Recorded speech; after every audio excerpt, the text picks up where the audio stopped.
Bonjour et bienvenue dans les murmures de Fleur de Lune.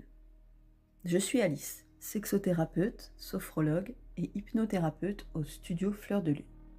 Dans cette série Alice te parle, je propose d'explorer la sexualité et les relations de manière simple, accessible et sans tabou. Ici on parle de la vie intime avec curiosité, avec nuance et surtout sans jugement. Les orientations, les identités, les formes de relations et les expériences de la sexualité peuvent être très différentes d'une personne à l'autre. Et c'est précisément cette diversité qui rend les sujets intéressants à explorer. Aujourd'hui, j'ai envie d'aborder une question extrêmement fréquente en sexothérapie. Une question qui revient dans beaucoup de consultations et qui concerne énormément de couples, quelle que soit leur orientation ou leur forme de relation. Cette question est la suivante. Que se passe-t-il lorsque deux partenaires n'ont pas la même libido? C'est une situation que beaucoup de personnes vivent à un moment ou à un autre. Parfois, l'un a envie plus souvent. Parfois, l'autre moins souvent. Parfois, les moments d'envie ne se synchronisent pas. Et très rapidement, cette différence peut devenir une source d'inquiétude. Certaines personnes se demandent: est-ce que quelque chose ne va pas dans notre relation? D'autres se demandent: est-ce que je demande trop? Ou au contraire, est-ce que j'ai un problème avec la sexualité? Dans cet épisode, je te propose d'explorer cette situation d'un point de vue clinique, comprendre pourquoi ces différences existent, pourquoi elles sont si fréquentes, et comment elles peuvent parfois être vécues avec moins de pression et plus de compréhension. Comme toujours dans ce podcast, je parle de dynamique générale. Chaque relation est unique. Et si tu ressens le besoin d'explorer ta situation personnelle, cela se fait en consultation.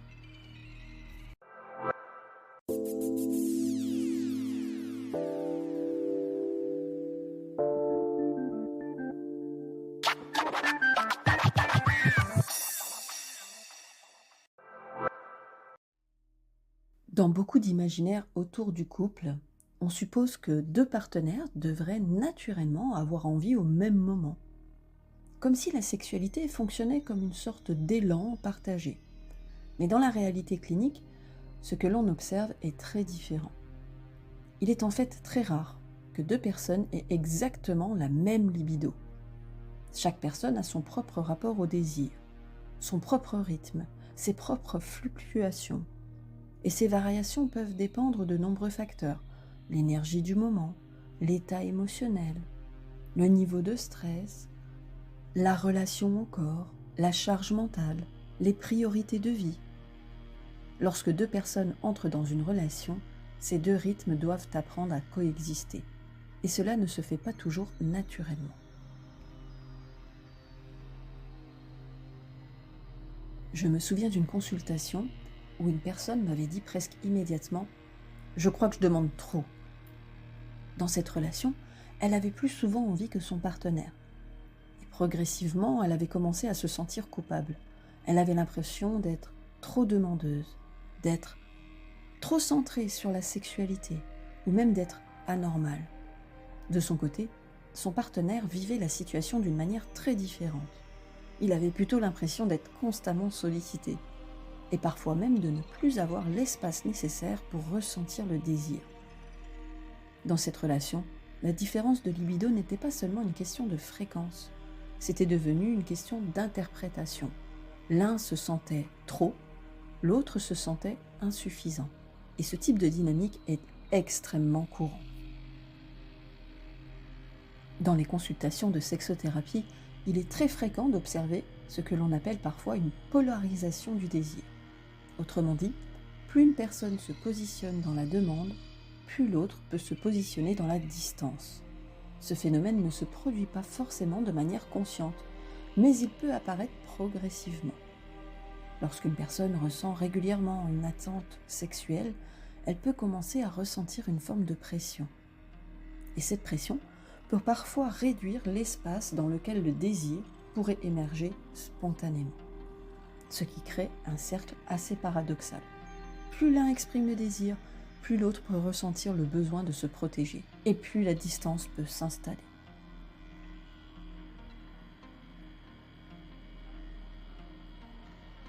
Si tu écoutes cet épisode et que tu es dans une relation où les libidos sont différentes, tu peux peut-être te poser cette question. Comment cette différence est-elle interprétée dans ma relation? Est-ce que l'un se sent trop demandeur? Est-ce que l'autre se sent insuffisant? Ou est-ce que cette différence peut être observée avec un peu plus de neutralité? Parce que souvent, ce sont les interprétations qui rendent la situation plus difficile. Une autre chose que l'on observe souvent en sexologie, c'est que les partenaires n'ont pas forcément les mêmes moments d'émergence du désir. Certaines personnes ressentent le désir plus facilement dans certaines conditions. Par exemple, lorsqu'elles sont détendues, lorsqu'elles ont du temps, lorsqu'elles se sentent émotionnellement connectées. D'autres peuvent ressentir le désir dans des moments très différents. Et ces rythmes peuvent parfois ne pas se rencontrer naturellement, ce qui peut créer l'impression que les partenaires ne fonctionnent pas de la même manière. Je repense à une autre consultation avec un couple qui disait exactement cela. On ne se retrouve jamais au même moment. L'un des partenaires ressentait plus facilement le désir le soir, dans des moments de détente, après avoir terminé la journée. L'autre ressentait plutôt le désir le matin, lorsqu'il avait encore de l'énergie et qu'il se sentait mentalement disponible. Ces deux rythmes étaient simplement différents. Mais dans leur expérience quotidienne, cela donnait l'impression qu'il n'y avait jamais de moment commun. Et progressivement, chacun avait commencé à penser que l'autre n'avait pas vraiment envie. Alors qu'en réalité, leur désir apparaissait simplement dans des contextes différents.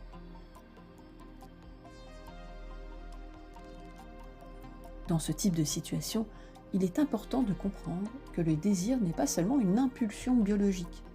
Il est très lié au contexte, au moment, à l'état émotionnel et à l'énergie disponible. Cela signifie que deux personnes peuvent avoir une libido bien réelle, mais ne pas la ressentir au même moment. Et cela peut parfois être vécu comme une incompatibilité, alors qu'il s'agit simplement de deux rythmes différents. Mais il existe encore une autre dimension importante lorsque les libidos sont différentes dans une relation. Et cette dimension concerne la manière dont chacun donne du sens à ces différences. Dans la seconde partie de cet épisode, nous allons explorer pourquoi les différences peuvent parfois devenir une source de souffrance. Comment elles peuvent être interprétées dans la relation et quelles pistes peuvent aider à naviguer ces situations. Nous parlerons aussi d'une troisième histoire qui illustre une autre dynamique très fréquente.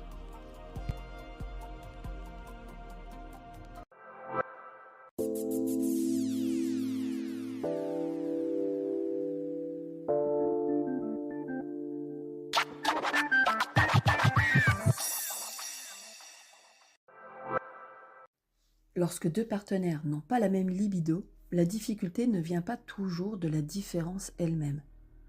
Souvent, ce qui devient douloureux, c'est le sens que chacun attribue à cette différence.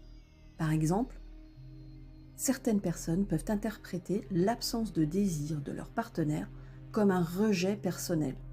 Elles peuvent se dire « Si mon partenaire ne me désire pas, c'est que je ne suis plus attirant, attirante. » Ou encore « C'est que je ne lui plais plus. » De l'autre côté, la personne qui ressent moins de désir peut vivre une pression très forte.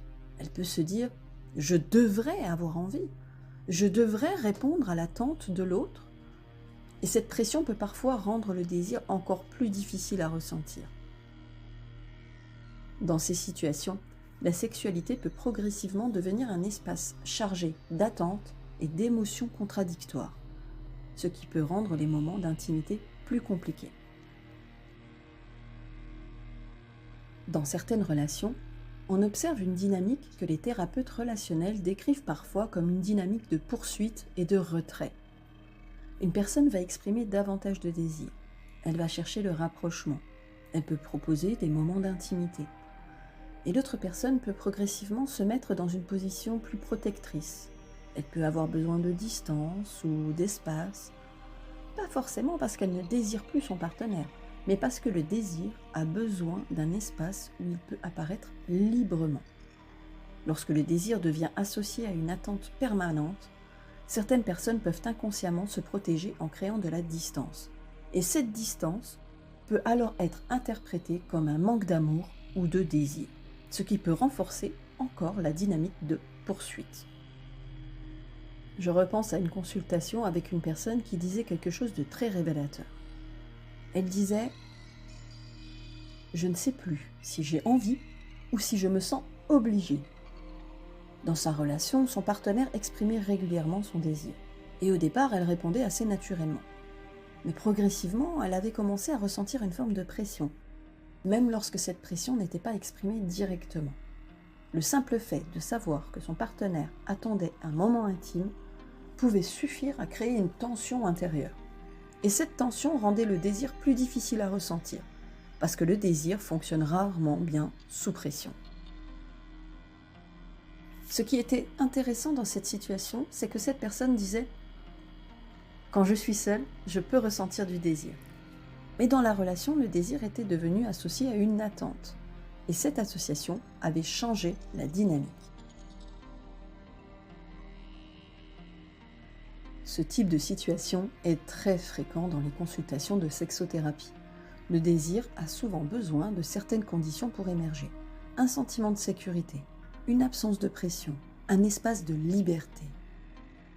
Lorsque la sexualité devient associée à une obligation implicite, le corps peut parfois réagir en se mettant à distance. Ce n'est pas un refus de l'autre, c'est parfois simplement une manière de protéger son espace intérieur. Comprendre ces dynamiques peut déjà permettre de sortir de certaines interprétations très douloureuses. Si tu te reconnais dans certaines situations évoquées dans cet épisode, tu peux peut-être te poser quelques questions simples. Comment la différence de libido est-elle vécue dans la relation ? Est-ce qu'elle est vécue comme un problème ? Ou comme une différence à comprendre ? Est-ce que la sexualité est associée à une attente ? Ou est-ce qu'elle reste un espace de curiosité et de rencontre ? Ces questions n'apportent pas toujours des réponses immédiates, mais elles peuvent ouvrir un espace de réflexion. Lorsqu'un couple vit une différence de libido, il n'existe pas de solution universelle. Chaque relation est unique. Chaque personne a son propre rapport au corps, au désir et à l'intimité. Mais certaines pistes peuvent parfois aider à mieux comprendre la situation. Tout d'abord, sortir de l'idée qu'il existe une bonne fréquence. Beaucoup de couples se demandent quelle devrait être la fréquence normale des relations sexuelles. Mais en réalité, il n'existe pas de norme universelle. Certaines relations sont très sexuelles. D'autres le sont moins. Ce qui compte, ce n'est pas la fréquence en elle-même. C'est la manière dont les partenaires vivent cette dynamique.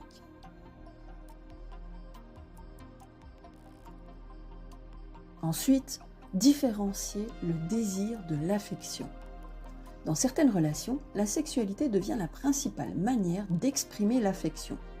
Lorsque la libido est différente, cela peut créer un manque émotionnel. Explorer d'autres formes de connexion peut parfois réduire cette pression. Par exemple, la tendresse, le contact physique non sexuel, les moments de proximité. Cela ne remplace pas la sexualité, mais cela peut enrichir la relation. Une autre piste à explorer, c'est observer le contexte du désir. Comme je te l'ai indiqué plus tôt, le désir est souvent très sensible au contexte. Certaines personnes peuvent ressentir le désir lorsqu'elles se sentent détendues, lorsqu'elles ont du temps, lorsqu'elles se sentent émotionnellement connectées à leur partenaire. Observer ces contextes peut parfois aider à mieux comprendre le fonctionnement du désir. Enfin, redonner de la place à la curiosité. Lorsque la sexualité devient un sujet chargé d'inquiétude, certaines personnes commencent à analyser chaque variation du désir. Mais cette analyse permanente peut parfois augmenter la pression. Redonner de la place à la curiosité peut parfois être plus aidant. Explorer ce qui crée la connexion. Observer ce qui nourrit le désir, sans chercher immédiatement une réponse définitive.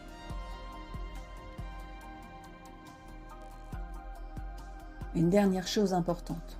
Lorsque les différences de libido créent une souffrance importante dans la relation, un accompagnement peut parfois être utile. La sexothérapie ne consiste pas à corriger une libido. Elle consiste plutôt à explorer le fonctionnement du désir, les dynamiques relationnelles, les émotions associées à la sexualité. Et parfois, simplement comprendre ces dynamiques peut déjà transformer la manière dont la situation est vécue.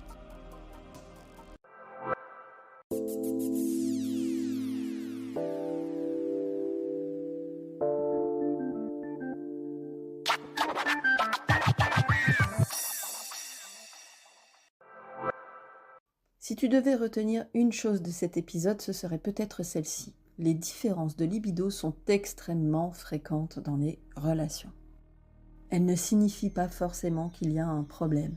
Elles peuvent simplement refléter le fait que deux personnes ont des rythmes différents, des contextes de désir différents et des manières différentes de vivre l'intimité.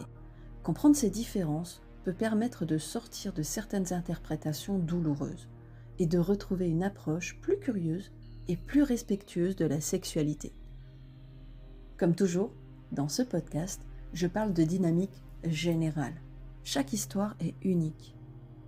Si certaines questions évoquées dans cet épisode résonnent pour toi, tu peux utiliser le formulaire Déclic Sexo disponible sur mon site pour poser une question. Et si tu ressens le besoin d'explorer ta situation personnelle, cela peut aussi se faire en consultation au studio Fleur de Lune, soit en présentiel à Héricourt, en Haute-Saône, ou alors en visio.